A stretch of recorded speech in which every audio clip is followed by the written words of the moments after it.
In game 1 of the second round, it looked like the Thunder had no answer for Nikola Jokic. Time and time again, he used his size to just bully his way in close, and he finished the game with 42 points and 22 rebounds on over 60% true shooting in a huge win. Well, in the 3 games since then, things have really changed. He shot just 21 of 63 from the field and 4 of 22 from 3, while averaging over 5 turnovers, making it pretty easily the worst stretch of his entire career.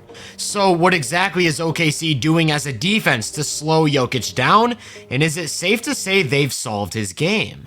Denver's go-to action in the half court is their signature two-man game. So priority number 1 for any defense looking to limit Jokic and the Nuggets is a good game plan against the pick and roll. They like to have any one of their 4 wings initiate, and OKC's coverage depends on who has the ball. If it's Westbrook, they're looking to go under the screen in hopes of getting him to take the pull-up jumper. And the same goes for Christian Braun. They know he's looking to get downhill, and they'd much rather let him take the open jumper.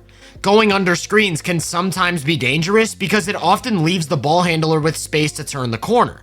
More times than not, they wanted Jokic's man to stay glued to him, which meant that help was going to come from a weak side rim protector. Take this play for example. Shea actually chases Brown over the top of this one, meaning that when he turns the corner, he's got a free lane to the paint. And it's only in that situation where Hartenstein's gonna commit to the ball. As for Jamal Murray, they obviously don't want him taking the 3, so that's when you'll see his defender stay attached over the top. And then if it was Chet's man who was coming off a handoff, that's when the Thunder are gonna switch, as they're able to keep one of their centers on Jokic. Going back to what I said about iHeart staying glued, that applies to screens for Jamal as well. They trust Dort to stay close enough to not give up an easy jumper, then they're gonna send help from the baseline to protect the rim. This is exactly how the Wolves defended ball screens in last year's playoffs, and you could argue OKC's been even better. When Jamal attacks the middle, Wiggins steps over from the corner to turn away a drive, and with no advantage, the offense has to reset. It's the same thing when Chet is matched up with Jokic. Jamal gets a handoff, and when he drives, the only help is coming from the opposite corner, and they're not afraid to overcommit to the paint because they actually want Russ shooting the 3. This strategy only works if the Nuggets are playing wings who can't make them pay from outside. And in this series, the Thunder have picked out 3 different players who they're gonna let take the open 3 every time. In years past, that would be Aaron Gordon, but he's proven to be a more than reliable shooter at this point, so they're not as comfortable leaving him open. I already mentioned Westbrook. They'll let him take the 3 anytime he wants it, and through 4 games, he shot just 5 of 22, or less than 23%. Another guy who they actively want taking 3s is Christian Braun, and he's made just 6 of 23, or about 26%. The last guy they want taking 3s is Peyton Watson, but he's only playing 14 minutes a game, so he's only attempted 7 total 3s in the series. The way they've taken advantage of non-shooters has allowed them to play a lot of drop coverage as well. Watch Dort roam way off of Russ to protect the middle of the floor, and that's so if iHeart has to pick up the ball, he's in a position to take away Jokic's role. In the event that Jamal's attacking the middle, you've got Chet roaming off of Russ at the rim, and Shea playing way off of Brown to protect the nail. Then if Jamal's attacking the corner, that's when Brown's man is going to cheat way over to pick up Jokic, forcing the ball away from the paint. Of course, the risk with drop coverage is that if the low man is even a fraction of a second late stepping over, Jokic is likely rolling into one of those automatic floaters, but for the most part, their rotations have been on point, and he hasn't found that room in the middle of the floor, so they're able to force those weaker shooters into attempting 3s at volume. Basically, what I'm getting at is the fact that they've completely taken away the paint as an option out of pick and roll. If Jokic wants the ball, he's gonna have to catch it a bit further and likely beat the defense as a jump shooter. Typically, this isn't much of a problem because of his ability to pop and hit the 3, but his jumper has completely abandoned him in this series. Through 4 games, he's made just 6 of his 28 3-point attempts, about 21%, and it's gotten to a point where OKC's almost conceding these looks. So when Jokic is screening for Jamal, pretty much the only way they've been able to pressure the defense is with Murray's pull-up jumper, which can be pretty streaky. And if the Thunder are able to take that shot away, you end up with a lot of possessions of the two-man game, straight up not creating any advantage whatsoever.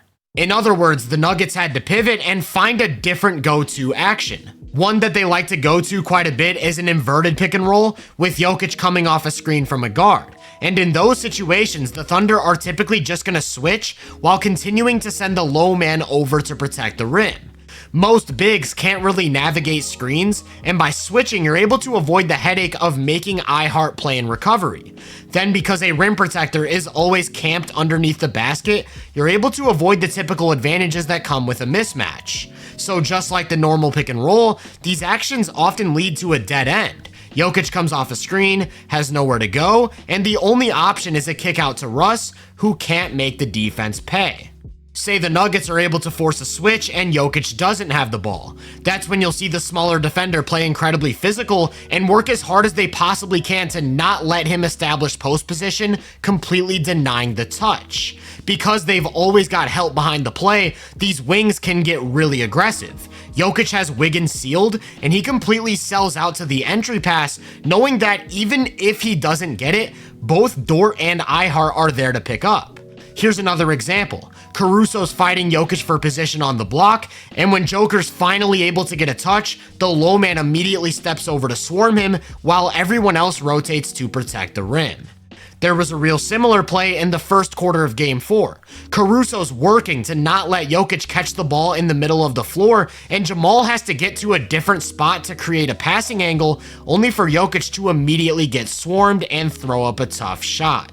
It wasn't just the wings making it difficult for him to receive entry passes. Whether it was Chet, Hartenstein, or even Jay Will, they didn't want him establishing low post position and wanted to push the catch as far away from the basket as possible. By playing this physical, you're always at risk of picking up fouls, and that's something the Thunder have come to live with. Again, it doesn't matter if it's a wing or a big, they're bodying Jokic up and making him expend a ton of energy just to even catch the ball and living with the repercussions. And one of the main reasons why they're okay with fouling every now and then is because they know Jokic is also going to get overly physical in these spots and start to pick up offensive fouls. Some of these are natural within the heat of battle, but a lot of them are frustration. Jokic can't get open, so he tries a little bit too hard to create separation and sends his defender to the floor. In Game 2 alone, he picked up 4 offensive fouls and actually fouled out in just the third quarter. So the Thunder made it almost impossible for him to get a low post touch, and even if he did, they just continued to do what I already talked about, sending help from the baseline, making him get rid of the ball, and forcing somebody else to beat them from 3. As a result, he's had no space whatsoever to play near the basket. His defender's always going to sit on the side of the middle of the floor. That way he has to go baseline where he's running into immediate help. Again, that brings me back to the dead ends we saw with ball screen action. He does a good job of backing down iHeart, but with nowhere to attack middle, and Chet meeting him as soon as he turns baseline, there's nowhere to go and they're forced to reset. You can see how blatant they are in letting those non-shooters catch the ball. As soon as Jokic gets a touch, Shea steps over from the dunker while Wiggins slides down from the corner. They're handing him that skip pass to Russ on a silver platter, then making no effort whatsoever to close out on the 3. Typically, the Nuggets like to counter by having Russ initiate the play and make the entry pass before immediately cutting. Not only is OKC ready and waiting for that pass, the cut isn't really available because of Chet roaming over as the low man. And I guess that speaks to a larger point about Chet in particular. Whether it's against screens or post-ups, he's completely shut off the rim from Denver's offense. That means if Jokic turns his back to the basket and wants to call his own number as a scorer, instead of a layup or soft touch hook, he's being forced into tough mid-range jumpers. He's catching the ball further away from the basket than normal, he's always met by immediate gap help, and if he wants to score, it's gonna have to come over the top. In the last 3 games alone, he's attempted 12 mid-range jumpers from outside of 14 feet, and it's not like he can't hit them, but if the alternative is one of those paint shots, you're living with a long 2 every single time. When you take this all into account, we're talking about a defense that has essentially taken everything away from Jokic. Typically, when it comes to defending him, you're forced to pick some sort of poison. If you're taking away his post scoring, you're letting him create for teammates. If you're taking away cutters, he's killing you as a post scorer. If you limit his on-ball game, he's torching you as a screen and roll maestro. Even Minnesota last year had trouble plugging all of the gaps, and the Thunder have lowered the effectiveness of quite literally every aspect of his game inside the arc. That left the Nuggets with one last option, having Jokic operate like a full-time point guard. At least with him up top, you can free up the paint for some off-ball action. Well, not exactly. OKC still gonna leave those non-shooters to prioritize the rim, and they've got the personnel to switch every single screen without giving up a mismatch, so there's not much there for Denver either. As a result, Jokic isn't only struggling to score the ball efficiently, he's struggling to create good offense for the guys around him. Some of this has to do with the Nuggets simply not making shots, but they're also not getting any layups, which is a big reason why over these last 3 games, he's averaging just 5 assists and 5.3 turnovers. With Jokic's on-ball game being limited in all facets, both inside the arc and from the top of the key, really, the only other way to get him involved as a scorer is to throw him in some off-ball action. He's great at moving and running around screens, or can screen himself as a decoy, but with OKC continuing to switch, pretty much the only option has been the 3-point shot, which I mentioned has gone ice cold. And I actually think now would be a good time to show just how extreme the shift in Jokic's shot profile has been over these 3 games. During the regular season, per game, he attempted about 6 shots at the rim, 1 from the long mid-range, and 5 from 3. In games 2 through 4 against OKC, his rim attempts have been cut in half, his long mid-range attempts have more than tripled, and he's shooting about 2.5 more threes.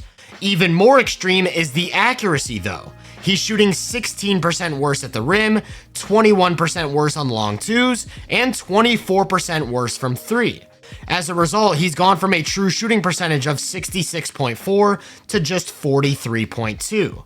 And because of how much the Nuggets rely on him as a creator, their offense has completely cratered, going from a rating of 127.5 with him on the floor to a measly 95.9. All that's to say, it looks like the Thunder have figured out the game's best offensive player. The Nuggets have tried everything, moving him to all 5 positions, switching up the rotation, changing the spacing, and nothing they do has led to him getting any quality shots or creating any quality shots for teammates. And heading into Game 5, we'll have to see if the mastermind that is Nikola Jokic has an adjustment up his sleeve for this historic OKC defense. If you enjoyed this breakdown, make sure to drop a like, subscribe, and turn my post notifications on to be first on more content. If you're interested in my more in-depth research, make sure to check out the Hoop Venue podcast and my social media profiles. You can find those links in the description. Feel free to let me know down in the comments what you think of this series. As always, I hope you all have a great day, and I'll catch you guys in the next one.